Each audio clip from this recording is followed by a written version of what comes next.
मेवाड़ की गौरी, मेवाड़ में गौरी नृत्य लोक नृत्य हैं जिसे न सिर्फ मेवाड़ बल्कि आज पूरे देश भर में अलग अलग अंचलों पर ये गौरी नृत्य होता है। इसकी शुरुआत राजसमंद जिले के उनवास से होना बताते हैं।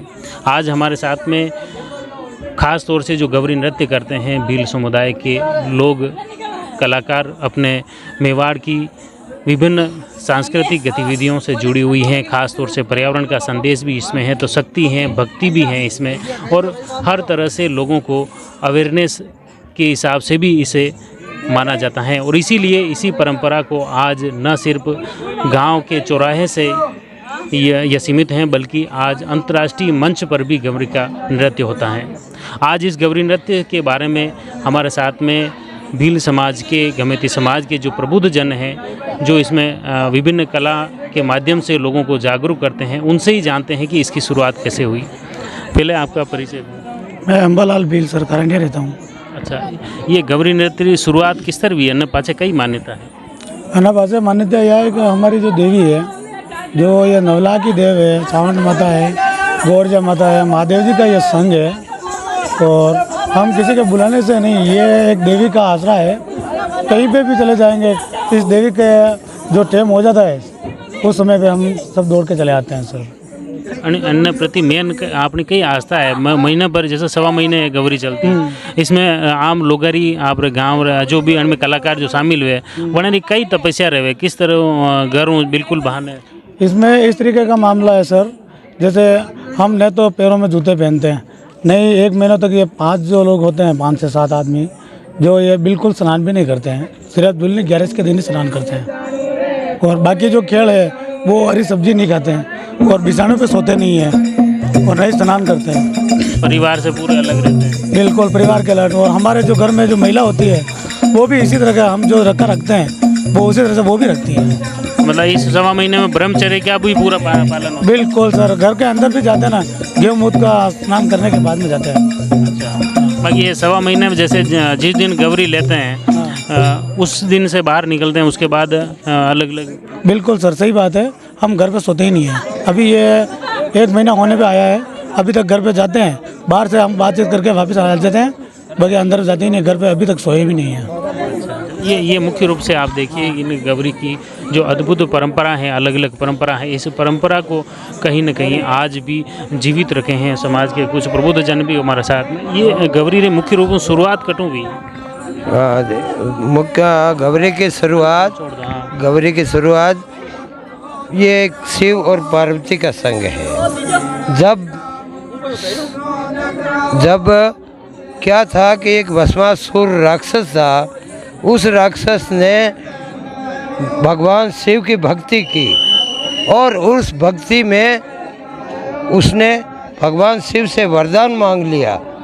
क्या मांगा था कि शिव जी के पास एक कड़ा था, भस्मी कड़ा, और भस्मी कड़ा उन्होंने मांग लिया। उसके कड़ा मांगने के बाद में वो खुद उसके शिव जी के पीछे पड़ा और शिव जी को भस्म करने की कोशिश की थी। वहाँ से हमारी गौरी का शुरुआत हुआ, जो एक जमात के रूप में साधु आते हैं। फिर भगवान वो कड़ा ले लिया भस्मासुर ने और शिव जी के पीछे दौड़ा। दौड़ने के बाद शिव जी ने देखा कि अब आफत आई है गले, तो वो एक गुफा में छुप गए थे। भगवान विष्णु ने ये देखा कि शिव जी मुसीबत में है, तो वो मोहनी रूप करके वहाँ प्रकट हो गए।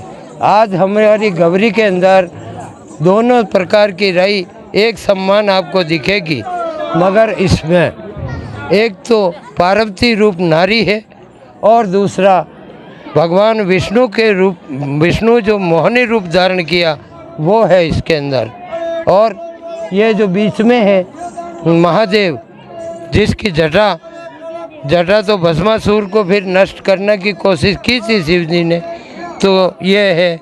इसमें यही परंपरा से आज समय से ये चलता आया है और इसमें हर व्यक्ति सबसे पहला तो ब्रह्मचर्य वो व्रत का पालन करता, बिल्कुल ब्रह्मचर्य रूप में 1.25 महीने तक हरी सब्जी खाना नहीं, जूते पहनना नहीं, उस परंपरा को कायम चली आई है, उसको कायम इसमें रखें। एक बात मैंने जैसे सुनी है कविता किंवदंती, उसमें कहते हैं कि उनवास में जो वडल्या हिंदवारी, हाँ हाँ, वो भी किस्सा जुड़ा हुआ है उससे। वो इससे सभी किस्से जुड़े हुए। वहाँ एक ऐसी बात हुई थी कि सभी जगह वो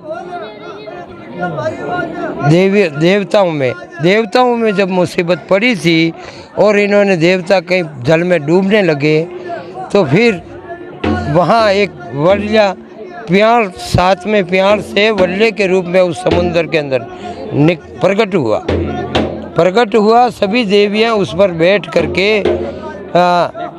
सुरक्षित रहेगी, झूला झूल रही सुरक्षित। फिर वो वहाँ से अंतर्ध्यान हो गया।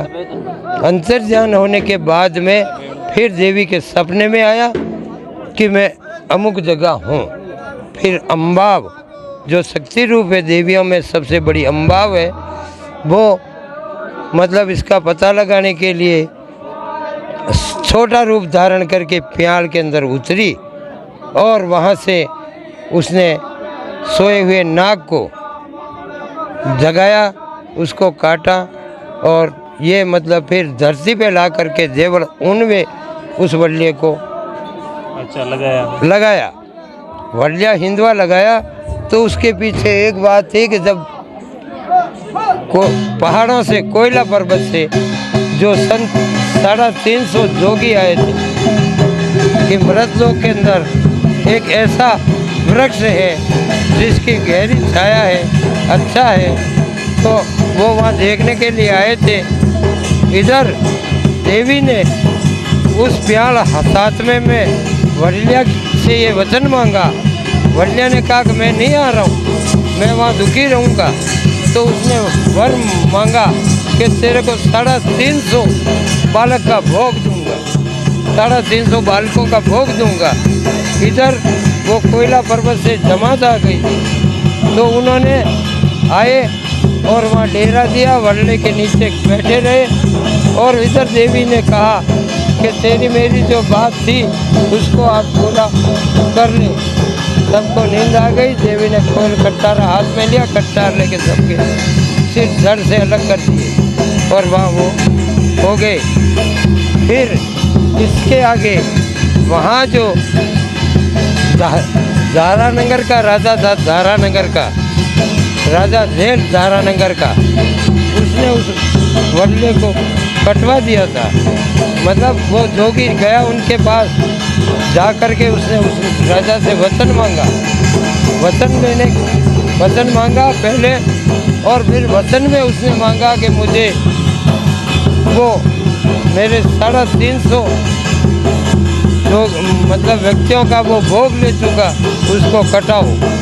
तो ये तो कम से कम बड़ी ही लंबी चौड़ी परंपराएं चलती आई है, देवताओं से आश्रित है और एक मेवाड़ में ही, मेवाड़ के मर्यादा के। फिर उसके आगे देवी अम्बा, देवी मतलब वो वल्या कटाने के बाद में उसमें भील का भी रोल था। इधर देवियों ने क्या किया कि उसके हर डाले डाले पर बम्मर बैठा दिए, वो उड़ नहीं पाए। फिर इन्होंने भील धैर्य को बुलाया, तोरण मोड़ता बसता था धैर्य, उसको बुलाया और बुलाने के बाद उसको बम्मर को उड़ाए और फिर वल्ले को काटा। जैसे ही वल्ले को काटा, इधर उसने अम्बाव ने कांजरी का रूप धारण किया, उसको बदला लेने के लिए कांजरी का रूप किया। तो ये जो भैरू है अपने भैरू को कहा तू कांजर का रूप धारण कर, गले में ढोलक डाल, और कांजर का रूप करके अम्बाव और अहमद दोनों गई थी दारानगर के अंदर। दारानगर का राजा झेल उसके पास गई, और उसके पास जाने के बाद उन्होंने सारा वो खेल किया, नृत्य किया, और फिर राजा को कहा, राजा अगर तू देना चाहे तो मेरे को हाथ का वचन दे। वचन देने के बाद फिर कहा कि मुझे पहचान ले, मैं कौन हूँ, पहचान मैं कौन हूँ। तो फिर हटा के देखा कि देवी अम्बा आ गए, तो जिसको कांजर और कांजरी समझ रहा वो भैरू और माता जी है अहमद और अम्बा, तेने मेरा वल्य कटाया है इसलिए तेरे का इसका बदला लूँगा।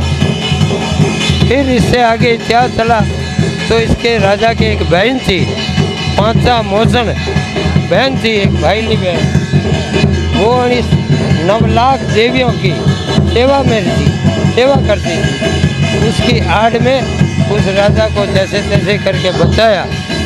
ऐसे एक से एक देवताओं से आधारित ही हमारी गौरी है। तो हर जगह इनको याद किया जाता है। मीणे और बंजारों का खेल आता है, अभी आएगा। मैंने यो तो आणि गौरी में कतरा कलाकार रहे कई मुख्य रूप इसमें सबसे पहले शुरुआत हम कान्हा गुजरी से करते हैं। कान्हा गुजरी करने के बाद में फिर क्या है, एक भमरा जो होता है राक्षस, अब तो नाम मात्र रहा। उस समय उसका वजन 12 मन मतलब 3 कुंटल का भमरा होता था। वो इन देवियों के बाग को उजाड़ देता, तोड़ फोड़ करके ला करके उजाड़ देता था। तो फिर उसको भी मारा। उसके बाद में ये वल्य हिंदुआ का चला गया इतिहास ये होता है। और इसके बाद राजा रानी जो होते हैं, कांजर कांजरे, राजा रानी और मीणे और बंजारा, इनके सब खेल होते हैं। अंत में लास्ट में देवियों का देखने के लिए, देवियों का कितना वो हिसाब है वो देखने के लिए माँ काली का किले को तोड़ने के लिए दिल्ली से बादशाह आया था और उसने चित्तौड़ पर हमला किया। चित्तौड़ दुर्ग पर एक गौ कुंड है, गौ कुंड के अंदर सारे देवता अंदर से निकलते थे, गौ मुख से निकलते थे 9 लाख देवताएं। तो उसने क्या किया, उस दिल्ली से उस मुसलमान ने एक गाय लाया, काली गाय, और गाय को हलाल करके उस गाय लाने से पहले उस बेगम ने फुलेरी मालन जो रात दिन उस मंदिर में माँ काली के भूत चढ़ाती थी उसको बहन बनाई। और बहन बनाने के बाद उससे भेज दिया कि यहाँ कैसे किला कैसे नहीं टूटता। तो उसने ये किया कि भाई ऐसा करो, यहाँ 9 लाख देवता है और किले के कांगरे पर देवता बैठे हुए हैं, तुम्हारे नहीं तोड़ पाओगा। तुम ऐसा करो कि एक गाय लाओ और गाय की हलाली करके इस गौ कुंड में छांट दो ताकि हिंदू के देवता भ्रष्ट हो जाएंगे और वो इसमें से नहीं निकलेंगे और तुम किला आसानी से तोड़ दो। ऐसे छोटे बड़े खेल और भी होते हैं। सबसे बढ़िया ये देवताओं से आधारित खेल है, केवल देवी देवताओं। ये आणि पूरा महीना भर देवी देवता रो मुख्य रूप में ज़्यादातर खेल देवी देवता आधारित है। देवी देवता का आधार ही है और हम भी निकलते हैं देवताओं के आधार से ही निकलते हैं। यही शक्ति भक्ति है पूरी, ये 1.25 महीना की भक्ति है। भक्ति है एक तरह की, क्योंकि सबसे बड़ा भक्ति तो है ब्रह्मचर्य आश्रम का, ब्रह्मचर्य का पालन करना। दूसरा हरी सब्जी हम नहीं खाते, क्यों, इसी चौमासे के अंदर हरी सब्जियाँ पैदा होती है। जब गबरी हो जाती तो हम पूरे 1.25 महीने तक हरी सब्जी नहीं खाते। हमारे रात दिन उपयोग में लेने वाले बिस्तरों पे नहीं सोते, लकड़ी के बने हुए खाट पर नहीं बैठते और बिल्कुल ज़मीन पर सोते हैं। ऐसे नियम है। मुझे तो विशेष जानकारी नहीं है क्योंकि मैं तो पहली बार इसमें आया हूँ गौरी में। फिर भी ये कुल मिला के देवताओं से आधारित ये मुख्य रूप से आपने देखा कि इस तरह से एक ऐतिहासिक पृष्ठभूमि से जुड़ा है और इसमें कई मान्यताएं हैं। मुख्य रूप से उस मान्यताओं के आधारित अलग अलग खेल हैं, उन खेल के माध्यम से कहीं न कहीं आम जन को इन शक्ति, भक्ति और पर्यावरण का संदेश गवरी के माध्यम से दिया जाता है।